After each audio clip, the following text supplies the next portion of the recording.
pagdating namin, picture muna kami. Kasi ang ganda-ganda dyan ng bulaklak nila. Oh. Yan, mga kasama ko. Yan. Picture daw muna, sabi nila. Yan guys. Look guys. Ang ganda talaga ng bahay pag maraming halaman. Oh. Tingnan nyo. Ganda talaga. Parang malamig sa mata at saka ganda sa pakiramdam yung makikita mo yung paligid ng bahay mo na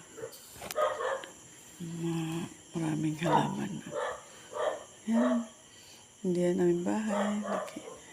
Tinignan ko lang bahay yan ng aking kapatid ng aking mister. Guys, dyan yung pistahan na pinuntahan namin. Yan bahay yan ng aking hipag guys. Maganda dyan. Nakaganda, marami silang puno dyan. Yan, maraming puno, mga fruit trees ang iba dyan.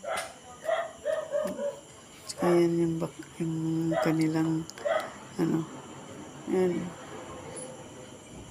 Yung backyard nila, oh. Ganda. Magandang bahay, maraming halaman, maraming puno, malamig. Yan guys, nag-enjoy naman kami dyan sa pamimista namin. Guys, mainit na mainit ang panahon.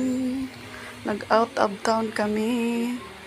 Yan, sa lugar ng aking hipag, sa Barangay Pawa, Burawin, Leyte.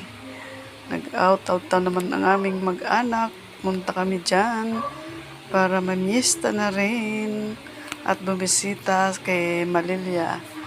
Happy Fiesta, Barangay Pawa, Burawin, Leyte.